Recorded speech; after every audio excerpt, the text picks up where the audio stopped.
Hello friends, welcome back to my channel. இன்னைக்கு நம்ம பார்க்க போகிற வீடியோ, இந்த அறிகுறி இருந்தால் கண்டிப்பாக உங்களுக்கு ஒரு வாரத்திலேயோ அல்லது 10 நாட்கள்லையோ அல்லது 3 நாட்கள்லையோ டெலிவரி நடக்கிறதுக்கு நிறைய வாய்ப்பு இருக்குது. அதுவும் பர்டிகுலராக இந்த ஒரு அறிகுறி இருந்தாலே போதும். இதை தவிர நிறைய அறிகுறிகள் இருக்குது. இதை வச்சு ஈஸியாக நம்மளுக்கு இது வந்து ஒரு வாரத்தில் நமக்கு டெலிவரி ஆக போகுதுங்கிறத ஈஸியாகவே நம்ம கண்டுபிடிச்சிடலாம். நம்மளோட சேனலில் முதல் முறையாக பார்க்குறவங்களா இருந்தீங்கன்னா சப்ஸ்கிரைப் பண்ணிட்டு பாருங்கள். அப்போ தான் நான் போடுற யூஸ்ஃபுல்லான வீடியோ உங்களுக்கு நோட்டிஃபிகேஷனாக வரும். நார்மலாக நம்மளுக்கு 38வது வாரத்தில் இருந்து எப்போனாலும் நம்மளுக்கு டெலிவரி நடக்கலாம். 38 வாரத்தில் இருந்தோ அல்லது நம்மளுக்கு நார்மலாகவே வெள்ளைப்படுதல் ப்ளீடிங் வந்து அதிகமாக ஏற்படும். அது ரொம்ப இயல்பான ஒன்று தான். ஆனால் நம்மளுக்கு அந்த வாரங்கள் இப்போ நம்மளுக்கு டியூ டேட் பக்கத்தில் நம்மளுக்கு வந்து இந்த வெள்ளைப்படுதலோ ப்ளீடிங்கோ இல்லை எப்போனாலுமே ரொம்ப அளவுக்கு அதிகமாக படும் பொழுதோ இல்லை ப்ளீடிங் வந்து இப்போ தான் நம்மளுக்கு ஃபர்ஸ்ட் டைம் ஏற்படுது, வெள்ளைப்படுதல் ரொம்ப அதிகமாக இப்போ தான் ஏற்படுதுன்னா நம்மளுக்கு சீக்கிரமே டெலிவரி நடக்க போகுதுன்னு அர்த்தம். ஏன்னா நம்மளோட கர்ப்பப்பை வாயு விரிவடையும் பொழுது இந்த மாதிரியான பிரச்சனைகள் வந்து உருவாகும். இது ரொம்ப இயல்பான ஒன்று தான். அப்படி உங்களுக்கு ப்ளீடிங்கோ இல்லை லைட்டான வெள்ளைப்படுதலோ ஏற்படும் போது உடனே நம்ம ஹாஸ்பிட்டல் போகிறது ரொம்பவே நல்லது. இந்த மாதிரி ஏற்பட்டால் நம்மளுக்கு குறைஞ்சது 3 நாட்கள்லையோ இல்லை ஒரு வாரங்களையோ டெலிவரி நடக்கிறதுக்கு நிறைய வாய்ப்பு இருக்குது. ஏன்னா என்னோட ப்ரெக்னன்சி டைமில் எனக்கு இந்த மாதிரி ப்ளீடிங் வந்து ஏற்பட்டது. அடுத்த ஒரு 2 டேஸ்லேயே எனக்கு டெலிவரி ஆகிடுச்சு. எனக்கு அதுக்கடுத்து பெயினே வர ஆரம்பிச்சிருச்சு. நான் உடனே ஹாஸ்பிட்டல் போய் அட்மிட் பண்ணிட்டோம். பண்ணும்பொழுது எனக்கு ஒரு 2 டேஸ் பெயின் இருந்தது. அடுத்து எனக்கு குழந்தை பிறந்துருச்சு. ஸோ இந்த அறிகுறி இருந்ததுன்னா கண்டிப்பாக அது வந்து நம்மளுக்கு டெலிவரி ஒரு 2 or 3 டேஸ்லேயே நடக்கிறதுக்கு நிறைய வாய்ப்பு இருக்குது. நெக்ஸ்ட் நம்ம பார்த்தோம்னா இடுப்பு வலி. இந்த இடுப்பு வலி எப்படி இருக்குன்னா நம்மளுடைய முதுகு வலி வந்து நம்மளுடைய மேல் முதுகில் இருந்து கீழ் முதுகு வரைக்கும் அந்த வலி இருக்கும். நம்மளோட இடுப்புலையும் வலி ஏற்படும், அடி வயிற்றுலையும் வலி ஏற்படும், மேல் வயிறும் வலிக்கிற மாதிரி இருக்கும். ஒரு வித்தியாசமான வலியாக இருக்கும். அப்படி இருந்ததுன்னா நம்மளுக்கு அது பிரசவ வலி தான். அதே மாதிரி எது பிரசவ வலி எது சூட்டு வலி, நிறைய பேருக்கு வந்து இது சூட்டு வலின்னு நினச்சிப்பாங்க.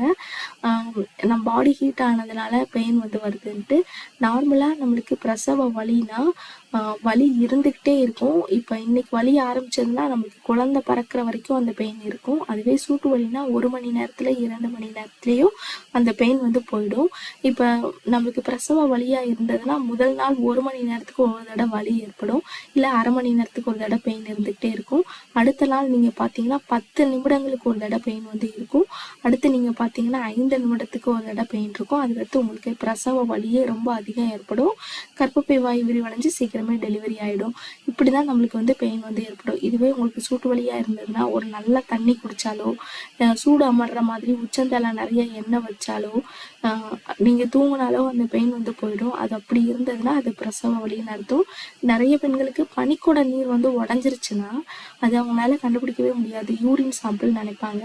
இப்போ நார்மலாக பனிக்கூட நீர் வந்து எல்லா பெண்களுக்கும் வித்தியாசமாக இருக்கும். ஒரு சிலருக்கு யூரின் சாம்பிள் மாதிரி தண்ணியாட்டம் இருக்கும். ஒரு சில பெண்களுக்கு வந்து முட்டையோட வெள்ளைக்கரு மாதிரி வளவளத்தன்மை இருக்கும்.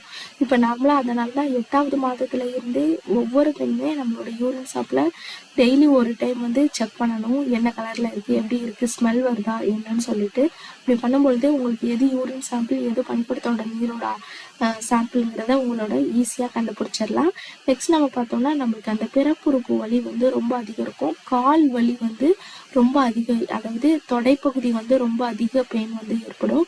இப்படி ஏற்பட்டால் கூட நம்மளுக்கு பிரசவ வலி வந்து சீக்கிரம் வரப்போகுது, பிரசவம் நடக்க போகுதுன்னு அர்த்தம். ஒரு சில பெண்களுக்கு லூஸ் மோஷன் வந்து போகும். அது ரொம்ப இயல்பான ஒன்று தான். லூஸ் மோஷன்லாம் போனதுன்னா கண்டிப்பாக நீங்கள் டாக்டர்கிட்ட கண்டிப்பாக போகணும். ஏன்னா நம்மளுக்கு நார்மல் டெலிவரி ஆகிறதுக்கு நம்மளோட குடல் பகுதிகள் உள்ளே இருக்கிற கழிவுகள் எல்லாம் வந்து வெளியேற்றும். இது ரொம்ப இயல்பான ஒன்று தான். ஆனால் அப்படி உங்களுக்கு லூஸ் மோஷன் மாதிரி ஏற்பட்டதுன்னா உடனே ஹாஸ்பிட்டல் போய் செக் பண்ணுறது ரொம்பவே நல்லது. நெக்ஸ்ட் நம்ம பார்த்தோம்னா வயிறு ரொம்ப கீழே இறங்கியிருக்கும். நம்ம அடிக்கடி வந்து யூரின் போய்கிட்டே இருப்போம். நமக்கு மோஷன் வர மாதிரி ஃபீல் இருந்துக்கிட்டே இருக்கும். ஆனால் மோஷன் வராது.